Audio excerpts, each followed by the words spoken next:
first Leafs game 5 in Toronto. The third line has entered the chat. It's always fun to listen to the media interviews with coaches, players in between these playoff games. Cooper had a good reminder.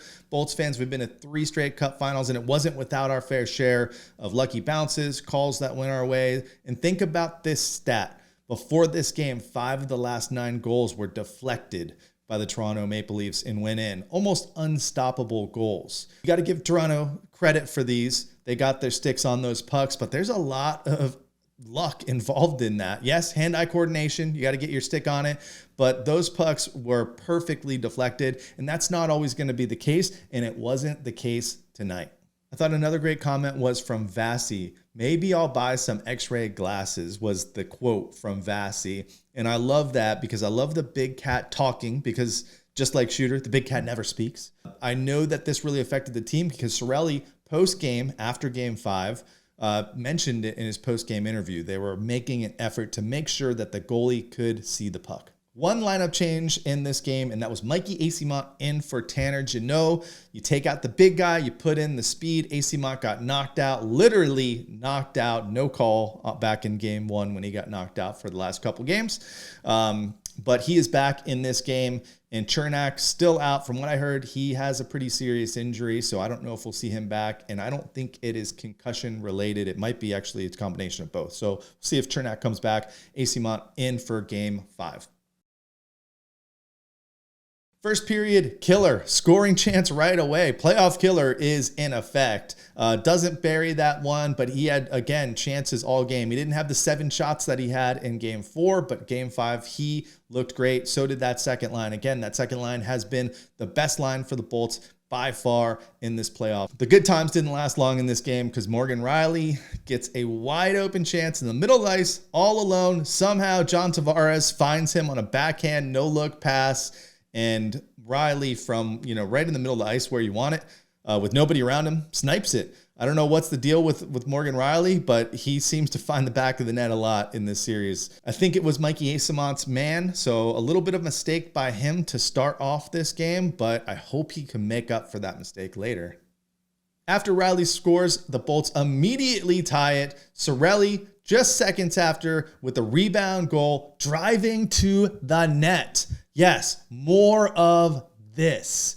We need to get people in front of Samsonov, get some screens ourselves, and get some more rebounds like the Cirelli goal. It's 1-1. That lead did not last long for Toronto, and that was the only lead they had this game. The Lightning get the first penalty of the game. I thought it was a questionable call on Colton. The interference looked like the two guys just kind of ran into each other, but the Bolts get the penalty and go shorthanded. And I thought that the penalty kill looked awful. Vasi really kept them in this penalty kill with some huge saves. The penalty kill just looked very discombobulated. Hull trips Cooch towards the end of the period, and he dangerously goes into the boards. That leads to a Bolts power play with about 2 minutes left, but Cooch doesn't get on the ice till the very end of that power play because he's got a cut right above his eyebrow, and the Bolts can't convert on the power play. They looked good. They had a couple chances, but could not convert on that first power play. Period 2 begins, and the Leafs seem to be gaining momentum. They're controlling the play for most of the first half of this period. But all of a sudden, Mikey Eyssimont, the third line, has entered the chat. Comes back for Game 5, sneaks one in the 5-hole, and it is 2-1. And Mikey, we like it. I thought that both teams looked a little bit kind of nervous throughout the second period, and then it really wasn't until the last 5 minutes that both teams really started going back and forth and getting really good scoring chances. None better than a Stamkos pass to Braden Point, who rings it off the post, but it does not go in. Toronto gets a couple chances. And then there was some drama at the end of this period. Pat Maroon hits Giordano. It was a clean hit. You can look at it. You can complain all you want. I know a lot of Toronto fans like to watch these videos, but that was a clean hit. There's pictures. You see his shoulder going into the board, and then Giordano turns himself so that his face goes into the boards and then stays down like a chump until he hears the whistle blows and then pops his head up. But then Matthews goes after Maroon, and Maroon somehow gets the penalty at the end of the period. They said it was a roughing penalty, so I don't know if it was on the hit on Giordano or you can't touch Austin Matthews, even though Austin Matthews came after him, technically the third man in. I thought they both should go, but in this series, they're not both going at all, it seems like. They're usually going to take one from each team. Seems like it's the Lightning on the short end of the stick this time. Number one bullshit. Oh, number one bullshit. Third period at intermission, I got a notification on my phone. Has to be a sign, right? Severe thunderstorm warning. It's a sign. It's a sign. We're going to win this game. We're not going to blow the 2-1 lead that we have. And starts off well because we survived the power play. Mitch Marner had an awesome chance, cherry picking. He gets a clean breakaway, and Vasi had many amazing saves this game. This was by far the biggest one. If they tied this game up, I think Toronto goes on, takes the lead, and wins this series. But Vasi, one-on-one versus Marner, their best offensive player in this series, stops him. Both teams exchange chances. The goalies are coming through on both ends. You got to give Vasi credit. You got to give Samsonov credit. They were both standing tall in that third period. Stamkos, huge opportunity in the middle of the ice, the same spot Riley scored from, and a huge save by Samsonov. Stamkos had a similar chance in OT last game. I think it was Lightning's only chance, and he couldn't deliver. Stamkos is the guy that the Bolts need scoring these goals. Stamkos only has one goal in this series, and that goal deflected off of his skate. So we need the captain to start scoring some goals. So it wasn't the captain that scored the Bolts' third goal. It was Nick Paul. The third line has entered the chat. Nick Paul had not scored a goal in his last, 40 games or something like that. So this was a huge goal, not just for the Bolts to take that 3-1 lead and get that 2-goal cushion towards the end, which we know they need after the last couple games, but also for Nick Paul. Does this turn Nick Paul into the Nick Paul we saw in the first half of the season and in the playoffs last year? Huge goal for Nick Paul. It's 3-1 Bolts, and there's, the clock's ticking. There's less than 6 minutes left. Toronto pulls Samsonov with about 4 minutes left. Marner hits the post first. Matthews gets a tip, but Vasi sees it and saves it.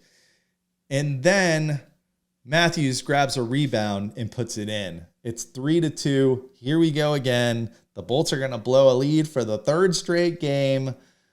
And my power goes out with 2 minutes and 30 seconds left. It's 3-2. That thunderstorm warning I got was real. The power went out, and I scrambled to go watch the rest of the game on my phone. And it's, of course, Toronto pulls their goalie. It's a 6-on-5. And for some reason, the Lightning can't shut down 6-on-5s, at least against Toronto. But I don't know what it is. In the last couple of years, obviously, we've had some good runs.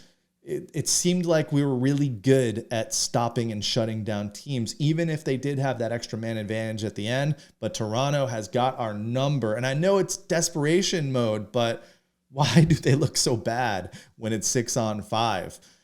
Again, they scored with like a minute left in game 3, went on to win it. And then in this game, they scored 1. And there were some tense moments at the end of this game where it looked like Toronto might score another one. But they did not. It was Anthony Cirelli with the final faceoff with like 16 seconds left. Huge. Let's not forget those last 2 games. So Cirelli gets my first star of the game. It was Killer that actually scored the 4th goal, the empty net goal. Great job by him by poking it out of the zone, chasing it, and following up to make sure that they do get that goal that made it 4-2. And guess what, folks? We are going back to Amalie. Game 6, Saturday night, Amalie Arena.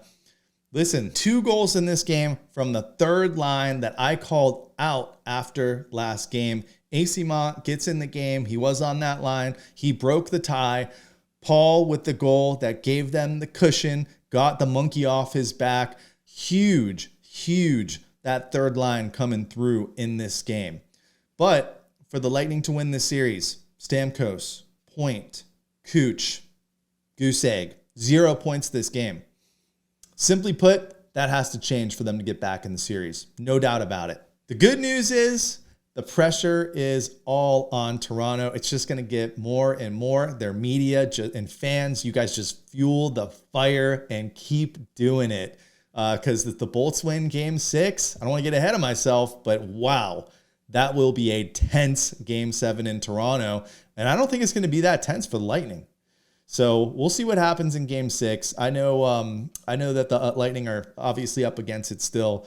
So we'll see what happens in Game 6. But it's been a great series so far. I'm glad that the Bolts did not get outed in 5 because they deserve better than that. But also, you got to give credit to Toronto because they are playing a good series. This is not last year's Toronto Maple Leafs or the year before. So we'll see what happens in Game 6. Go Bolts.